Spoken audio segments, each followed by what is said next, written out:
Hi guys, welcome back. ముందుగా అందరికీ భోగి, సంక్రాంతి, కనుమ శుభాకాంక్షలు. ఈరోజు అయితే మా చిట్టి తల్లికి భోగి పళ్ళు పోయిపోతున్నాము. మీలో ఎంతమంది మీ పిల్లలకి భోగి పళ్ళు పోసారు అనేది కామెంట్ చేయండి. అలాగే వీడియోకి ఒక లైక్ పడేయండి. ఇంకా మనమైతే వీడియోలోకి వెళ్ళిపోదాం. మేమైతే భోగి పళ్ళలో చాక్లెట్స్, రూపాయి బిళ్ళలు అండ్ శనగలు, రేగుపళ్ళు అయితే కలిపాము. అసలు ఈ పిల్లలకి భోగి పళ్ళు ఎందుకు పోస్తారు ఏంటి అనే దాని గురించి కొంచెం మాట్లాడుకుందాము. భోగి పండగ ఈవినింగ్ టైమ్స్ పెద్దవాళ్ళు తమ ఇంట్లో ఉన్న చిన్నపిల్లలందరికీ భోగి పళ్ళు అయితే పోస్తారు. మామూలుగా ఈ భోగి పళ్ళలో రేగుపళ్ళు, చెరుకు ముక్కలు, శనగలు, చిల్లర, చాక్లెట్స్ ఇలా వేసుకుంటారు. ఇవన్నీ పిల్లల తల మీద పోయడం వల్ల శ్రీమన్నారాయణుడి దివ్య ఆశీస్సులు లభిస్తాయని భావిస్తారు. భోగి పళ్ళు పోయడం వల్ల పిల్లల మీద ఉన్న చెడు దృష్టి అనేది పోతుంది అని నమ్మకం.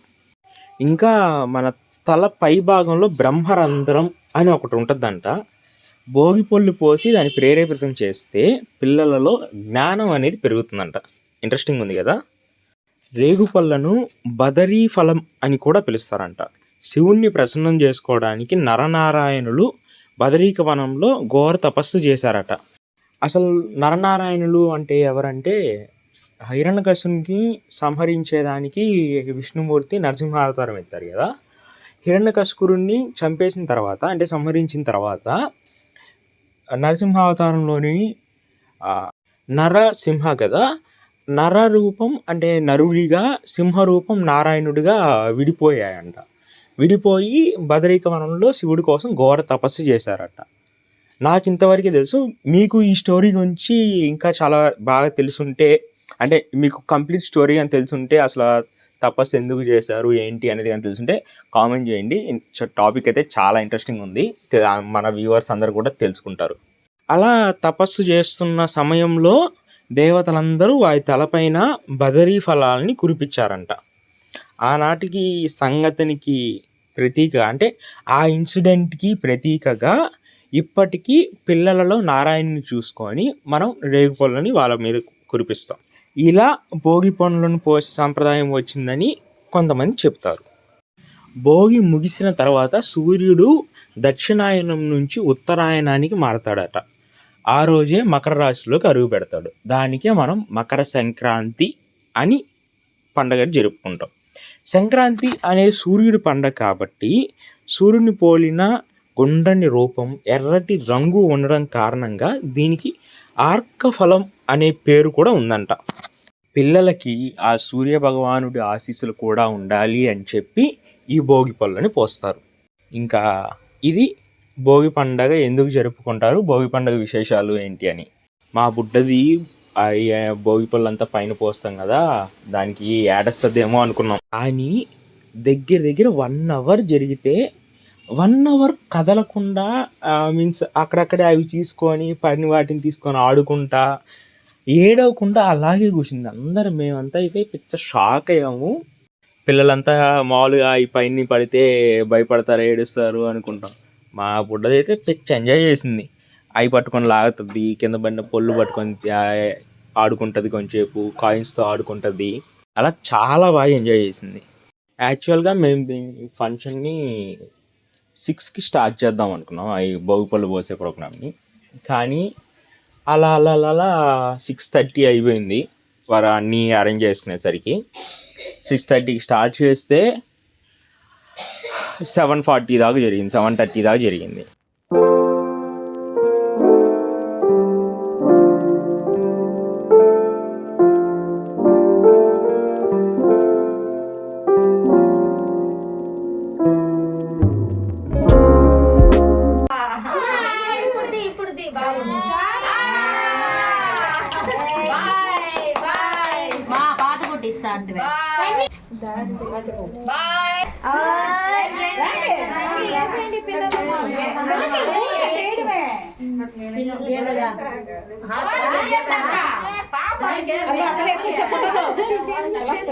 అందరు వేయండి అని పిలుస్తుంది అక్కడ.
మానే చదువుతున్నా వద్దునా